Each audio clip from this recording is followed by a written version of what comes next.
Good morning, students. I am Sonal Yadav and lecturer at Bharti College. Today's our topic is document object model. And what is document object model? The document object model is a programming APL for HTML and XML document. It defines the logical structure of document is accessed and manipulated. The document object model can be used with any programming language. तो ये होता है कि DOM stands for document object model. अब हम देखते हैं कि जो डॉक्यूमेंट ऑब्जेक्ट मॉडल है वो क्या होता है। तो डॉक्यूमेंट ऑब्जेक्ट मॉडल को डॉम भी बोला जाता है, DOM इस डॉक्यूमेंट ऑब्जेक्ट मॉडल। यह जो है वो किसी डॉक्यूमेंट को एक्सेस करने के लिए स्टैंडर्ड डिफाइन करता है, और या फिर हम दूसरे शब्दों में ये भी बोल सकते हैं कि जो डॉक्यूमेंट ऑब्जेक्ट मॉडल किसी डॉक्यूमेंट के स्ट्रक्चर, स्टाइल तथा कंटेंट को डायनेमिकली एक्सेस और अपडेट करने के लिए प्रोग्राम और स्क्रिप्ट के लिए प्लेटफॉर्म उपलब्ध कराता है। मीन्स जब हम कोई भी एक HTML कोडिंग करते हैं तो क्या होता है कि हम जब भी कोडिंग करते हैं तो उसके लिए एक स्पेसिफिक स्पेसिफिक जो है वो कोडिंग के लिए मॉडल होता है। मीन्स हम स्टार्टिंग टू एंडिंग हम कौन कौन सा टैग को यूज़ करके हम एक वेबसाइट क्रिएट कर सकते हैं। मीन्स हम एक HTML कोडिंग कर सकते हैं। तो उसके लिए क्या होता है कि एक स्टार्टिंग टू एंडिंग एक कोडिंग होता है जिसके थ्रू हम क्या कर सकते हैं कि HTML कोड को क्रिएट कर सकते हैं। तो उसका एक मॉडल होता है जिसके थ्रू हम क्या कर सकते हैं कि कोई भी डॉक्यूमेंट को या कोई भी ऑब्जेक्ट को क्रिएट कर सकते हैं। तो इसमें जो किसी भी डॉक्यूमेंट के स्ट्रक्चर, स्टाइल तथा कंटेंट को डायनेमिकली एक्सेस या अपडेट करने के लिए प्रोग्रामिंग और स्क्रिप्ट के लिए प्लेटफॉर्म उपलब्ध कराता है। क्योंकि जब हम कोई देखो, जब कोई भी पेज लोड होता है तो वेब ब्राउज़र उस पेज का डॉक्यूमेंट ऑब्जेक्ट मॉडल बना देता है। जावास्क्रिप्ट डॉक्यूमेंट ऑब्जेक्ट मॉडल की एक सबसे बड़ी प्रॉपर्टीज़ ये होती है कि इसकी हेल्प से हम HTML टैग को डायनेमिकली एक्सेस कर सकते हैं, और अगर ज़रूरत पड़ने पर हम उसको चेंज भी कर सकते हैं। मीन्स अगर हमको जब हम कोडिंग करते हैं तो अगर हमको कोई भी कोडिंग में अगर हमको कहीं भी चेंज करना है तो हम उसको क्या कर सकते हैं, डायनेमिकली उसको चेंज कर सकते हैं, और उसके थ्रू हम क्या कर सकते हैं, एक नया कोड जनरेट कर सकते हैं। देखो, किसी भी HTML पेज को डायनेमिक बनाने के लिए डॉक्यूमेंट ऑब्जेक्ट मॉडल में जावास्क्रिप्ट सबसे इम्पॉर्टेंट होता है, क्योंकि जावास्क्रिप्ट जो है वो एक स्क्रिप्टिंग लैंग्वेज होता है, और जावास्क्रिप्ट वेब पेज के किसी टैग्स को एक्सेस और चेंज कर सकता है। मीन्स जब हम DHTML का यूज़ करते हैं, DHTML means dynamic hyper text markup language, तो उसके थ्रू हम जब भी वेबसाइट क्रिएट करते हैं तो हम क्या करते हैं, उसमें एक स्क्रिप्टिंग लैंग्वेज का यूज़ करते हैं। स्क्रिप्टिंग लैंग्वेज को यूज़ करके हम वेबसाइट को इंटरेक्टिव और एनिमेटेड बना सकते हैं, क्योंकि जो DHTML होता है वो कलेक्शंस ऑफ टेक्नोलॉजीज़ होता है जिसके थ्रू हम क्या कर सकते हैं कि एक इंटरेक्टिव और एनिमेटेड वेबसाइट को क्रिएट कर सकते हैं। ठीक है, तो DHTML में ही हम स्क्रिप्टिंग लैंग्वेज का यूज़ करते हैं ताकि हम जो भी मॉडल में अगर टैग यूज़ कर रहे हैं तो उसको हम क्या कर सकते हैं कि डायनेमिकली चेंज कर सकते हैं, इसलिए हम उसमें स्क्रिप्टिंग लैंग्वेज का यूज़ करते हैं। तो जो जावास्क्रिप्ट है वो क्या करता है कि वेब पेज में टैग्स को एक्सेस और चेंज कर सकता है, और जावास्क्रिप्ट जो है वो क्या करता है, उसको चेंज भी कर सकता है, उसमें जो वेब पेज के जितने भी एट्रीब्यूट्स होते हैं उसको एक्सेस भी कर सकता है और चेंज भी कर सकते हैं। नेक्स्ट है, जो जावास्क्रिप्ट होते हैं वो वेब पेज के किसी भी HTML एलिमेंट्स जैसे कि टैग, एट्रीब्यूट को रिमूव कर सकता है, बट HTML में ऐसा नहीं होता। स्क्रिप्टिंग लैंग्वेज को यूज़ करके हम DHTML में ऐसा कर सकते हैं। और जावास्क्रिप्ट के थ्रू हम वेबसाइट में वेब पेज में एक नए टैग्स और एट्रीब्यूट्स को ऐड भी कर सकते हैं। मीन्स अगर हमको किसी भी टैग और एट्रीब्यूट को रिमूव करना है या ऐड करना है तो हम जावास्क्रिप्ट को यूज़ करते हुए ऐड और रिमूव कर सकते हैं। जावास्क्रिप्ट वेब पेज की सभी CSS स्टाइल को भी चेंज कर सकता है। CSS means cascading style sheet. Means जब भी हम इसमें वेब पेज क्रिएट करते हैं तो ये क्या होता है कि जो CSS होता है वो वेब पेज को अट्रैक्टिव बनाता है। तो इसलिए हम CSS का यूज़ करते हैं ताकि हम जो भी वेबसाइट क्रिएट कर रहे हैं उसको क्या कर सके, वो अट्रैक्टिव बना सके। तो हम CSS स्टाइल को क्या कर सकते हैं, जावास्क्रिप्ट को यूज़ करके चेंज कर सकते हैं। और जावास्क्रिप्ट के द्वारा कोई भी नए इवेंट्स और उसके जो भी मॉडल्स हैं उसको हम क्या कर सकते हैं, क्रिएट कर सकते हैं। तो ये होता है कि benefits of JavaScript using document object model. अब हम डॉक्यूमेंट ऑब्जेक्ट मॉडल में हम एक इसको ऑब्जेक्ट ट्री के द्वारा समझते हैं। तो सबसे पहले हम क्या करते हैं कि एक डॉक्यूमेंट है, मीन्स अब हम इसको एक ट्री के थ्रू समझते हैं। तो सबसे पहले हम एक HTML डॉक्यूमेंट ऑब्जेक्ट मॉडल में हम क्या किए हैं, एक डॉक्यूमेंट मॉडल में सबसे पहले हम क्या किए हैं, एक डॉक्यूमेंट क्रिएट किए हैं। मीन्स डॉक्यूमेंट का मतलब क्या होता है, वेब पेज। मीन्स अगर हमको एक वेब पेज क्रिएट करना है यूजिंग HTML या DHTML तो हम कैसे कर सकते हैं, उसके लिए हम एक डॉक्यूमेंट ऑब्जेक्ट मॉडल देखते हैं। तो सबसे पहले हम क्या करेंगे, एक वेब पेज क्रिएट करेंगे। तो वेब पेज मतलब क्या है, यहाँ पे हमारा एक डॉक्यूमेंट है, उसको हम यहाँ पे क्या ले रहे हैं, डॉक्यूमेंट। फिर नेक्स्ट हम क्या कर रहे हैं, HTML। मीन्स जो HTML है वो क्या होता है कि हमारा स्टार्टिंग और एंडिंग टैग होता है। मीन्स जब हम कोई भी कोडिंग करते हैं HTML में तो सबसे पहले हम क्या करते हैं, टैग में HTML ओपनिंग टैग होता है और क्लोजिंग टैग में क्या होता है कि एंगुलर ब्रैकेट / और HTML को हम क्या करते हैं, क्लोज करते हैं। तो वो होता है हमारा क्लोजिंग टैग। और फिर ये क्या होता है, ऑब्जेक्ट मतलब क्या होता है कि एलिमेंट्स जैसे कि उसके टैग्स और एट्रीब्यूट्स। ठीक है, अब हम इसके क्या करते हैं, मॉडल देखते हैं। मॉडल क्या होता है, उसका पूरा स्ट्रक्चर। मीन्स जो हम वेब पेज क्रिएट कर रहे हैं उसका क्या होता है कि स्ट्रक्चर कैसा होता है। तो जब हम इसमें कोडिंग करते हैं तो कुछ हम बेसिक टैग का यूज़ करते हैं। तो उसको हम देखते हैं कि हमारे पास कुछ HTML एलिमेंट्स कौन कौन से होते हैं जिसको हम यूज़ करते हुए क्या करते हैं कि कोडिंग करते हैं। तो सबसे पहले हम क्या रहता है हमारा ओपनिंग टैग, फिर उसके बाद हेड रहता है, फिर टाइटल, देन बॉडी। तो ये हमारे क्या है, कुछ बेसिक HTML एलिमेंट्स जिनको यूज़ करके हम क्या कर सकते हैं कि एक HTML कोडिंग कर सकते हैं और वेब पेज को क्रिएट कर सकते हैं। तो ये हमारा जो है वो बेसिक टैग होता है। तो सबसे पहले हम HTML लेते हैं, फिर हेड लेते हैं, टाइटल। तो टाइटल क्या होता है कि जो हम कोडिंग करते हैं उसका जो मेन टाइटल होता है। मीन्स हम जो भी प्रोग्राम करने वाले होते हैं उसका टाइटल क्या है वो हम किस में देते हैं, टाइटल बार में देते हैं, टाइटल टैग के अंदर में देते हैं।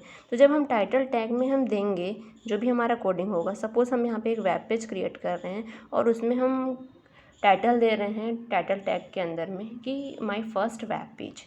ठीक है, हम टाइटल टैग में हम दिए माई फर्स्ट वेब पेज, फिर टाइटल टैग को हम क्लोज कर दिए।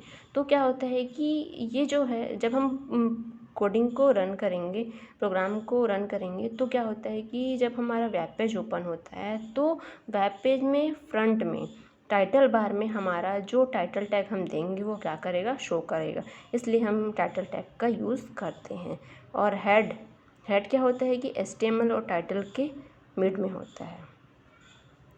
और फिर टाइटल टैग के बाद हम क्या देते हैं, बॉडी एट्रीब्यूट। ठीक है, तो ये बॉडी टैग के अंदर में हमारा जो भी हम प्रोग्रामिंग करने वाले होते हैं वो हमारा टैग उसके अंदर में रहता है। तो ये हमारा जो है वो बेसिक टैग है।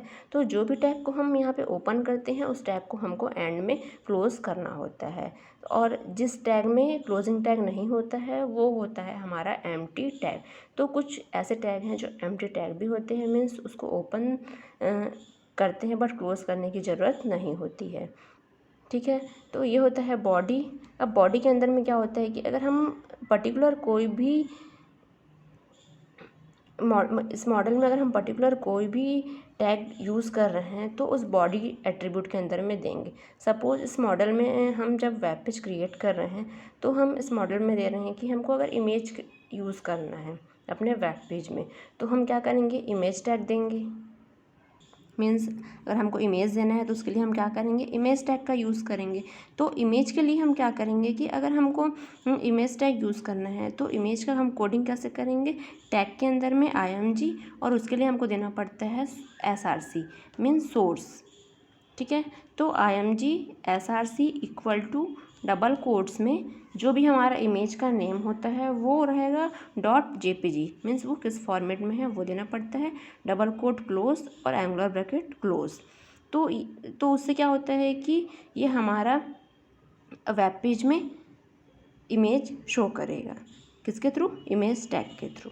ठीक है, अगर हमको अपने बॉडी टैग के अंदर में अगर इमेज देना है तो हम इसमें इमेज का, अगर इमेज देना है वेबसाइट में या वेब पेज में तो हम क्या करेंगे, इमेज टैग का यूज़ करेंगे।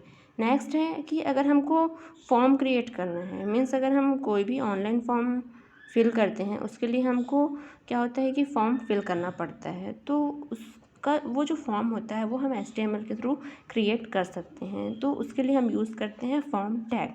तो अगर हमको एक फॉर्म क्रिएट करना है, सपोज़ हम एक ऑनलाइन रिजर्वेशन के लिए हमको एक ऑनलाइन रिजर्वेशन करना है तो उसके लिए हमको एक फॉर्म फिल करना है, तो हम कौन से टैग का यूज़ करेंगे, फॉर्म टैग का यूज़ करेंगे। तो फॉर्म टैग में भी कुछ एट्रीब्यूट्स होते हैं, मीन्स सभी टैग में क्या होते हैं, कुछ एट्रीब्यूट्स होते हैं जिसको यूज़ करके हम क्या कर सकते हैं कि एक वेब पेज क्रिएट कर सकते हैं। मीन्स उस टैग के अंदर में कुछ एट्रीब्यूट्स होते हैं जिसको यूज़ करके हम क्या कर सकते हैं, अगर हम यहाँ पे फॉर्म क्रिएट कर रहे हैं तो उसके एट्रीब्यूट्स को यूज़ करके हम क्या कर सकते हैं, फॉर्म टैग को क्रिएट कर सकते हैं।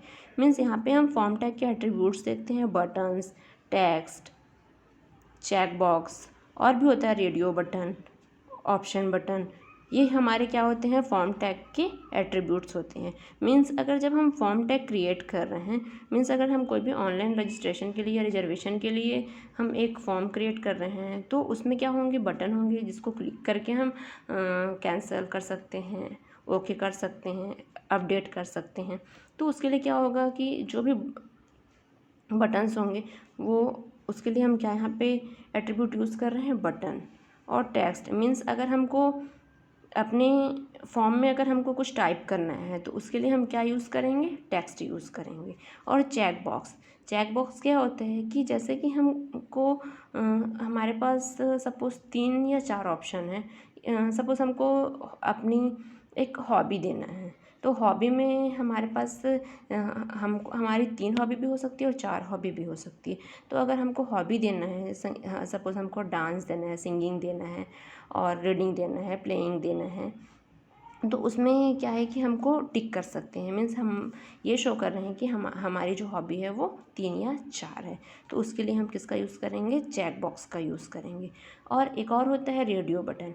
तो रेडियो बटन क्या होता है कि उस रेडियो बटन का यूज़ करके हम यस या नो कर सकते हैं। मीन्स अगर हमारे पास 2 ऑप्शन है, या तो हमको यस करना है या तो हमको नो करना है, तो उसके लिए हम रेडियो बटन का यूज़ करते हैं। तो ये है हमारे फॉर्म टैग के एट्रीब्यूट्स जिसको यूज़ करके हम क्या कर सकते हैं, फॉर्म को क्रिएट कर सकते हैं। तो सभी टैग में क्या होते हैं, कुछ एट्रीब्यूट्स होते हैं जिसको यूज़ करके हम क्या कर सकते हैं, उस पर्टिकुलर टैग को क्रिएट कर सकते हैं या फिर उसके लिए हम एक वेब पेज क्रिएट कर सकते हैं। और यहाँ पे है एंकर टैग। तो एंकर टैग क्या होता है कि अगर हमको लिंक, ये होता है एंकर टैग, ठीक है, इसको हम शॉर्ट में लिखते हैं ए, टैग के अंदर में हम क्या लिखते हैं, ए।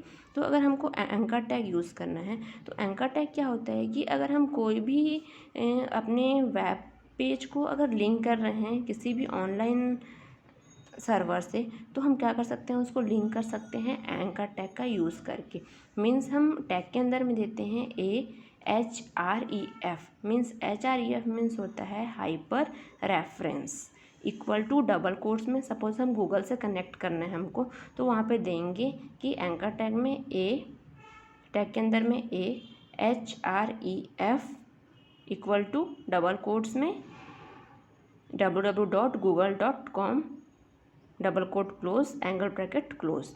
तो हम क्या कर सकते, और फिर हमको क्या करना पड़ेगा, क्लिक बटन के लिए एक क्लिक करके देना पड़ेगा, ताकि हम क्लिक करेंगे तो हम डायरेक्ट क्या कर सकते हैं कि गूगल पेज से लिंक कर सकते हैं। तो मीन्स अगर हमको किसी अपने वेब पेज को एक ऑनलाइन कनेक्ट करना है या किसी पेज से लिंक करना है, तो उसके लिए हम कौन सी टैग का यूज़ करते हैं, एंकर टैग का यूज़ करते हैं।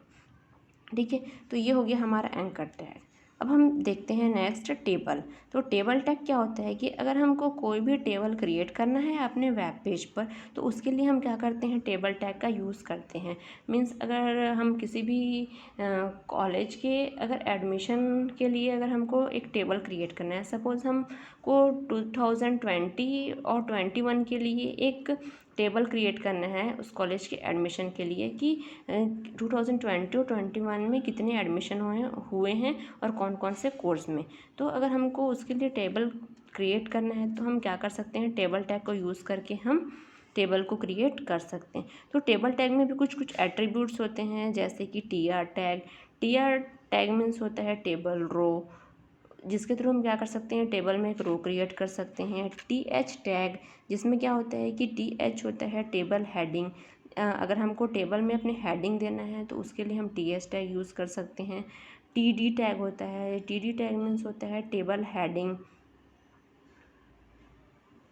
Sorry table data, T D means होता है टेबल डेटा, जिसमें अगर हमको टेबल में अपने टेबल में पर्टिकुलर एक एक डेटा के लिए हम क्या करेंगे, टी डी टैग का यूज़ करेंगे। अगर हमको एक एक डेटा देना है अपने टेबल में तो उसके लिए हम टी डी टैग का यूज़ करेंगे। तो ये हैं कुछ टेबल टैग के एट्रीब्यूट्स। और हमारा जो टेबल है वो क्रिएट करने से पहले सबसे पहले हमारा बेसिक टैग रहेगा, उसके बाद टी आर टैग होगा। टी आर टैग जो है वो ओपन होगा एक एक रो के लिए, और एक रो कंप्लीट होने के बाद टी आर टैग को हम क्या करेंगे, क्लोज कर देंगे। तो ये जो है वो टी आर टैग एक एक रो के लिए कंप्लीट होगा, और पूरा टेबल जो है वो क्रिएट होने के बाद हम क्या करेंगे, टेबल टैग, सबसे पहले हम टेबल टैग को बेसिक टैग के बाद ओपन करेंगे, और लास्ट में पूरा हमारा टेबल क्रिएट हो जाने के बाद क्या करेंगे, हम टेबल टैग को क्लोज कर देंगे। तो ये थे हमारे कुछ टेबल टैग के एट्रीब्यूट्स।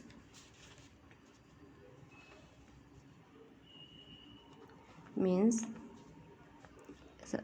क्या था, T H tag, T R tag, T D tag. तो ये थे हमारे टेबल टैग के कुछ एट्रीब्यूट्स, जिसको यूज़ करके हम क्या कर सकते हैं कि अपने वेब पेज पर टेबल को क्रिएट कर सकते हैं। तो ये हम देखें एक tree document object model, HTML में डॉक्यूमेंट ऑब्जेक्ट मॉडल, जिस मॉडल का यूज़ करके हम क्या कर सकते हैं कि एक वेब पेज को क्रिएट कर सकते हैं। तो अगर ये सबसे पहले हम क्या किए हैं, वेब पेज को क्रिएट करना है तो उसके लिए एक मॉडल बनाया है। तो वेब पेज क्या है, ये हमारा डॉक्यूमेंट है। तो डॉक्यूमेंट फिर हम क्या किए हैं, जो बेसिक टैग्स होते हैं, मीन्स हमको जो भी नेसेसरी बेसिक टैग्स होते हैं अपने HTML में वेब पेज में क्रिएट करने के लिए, तो वो हम सबसे पहले बेसिक टैग दे दिए, HTML, हेड, टाइटल और बॉडी।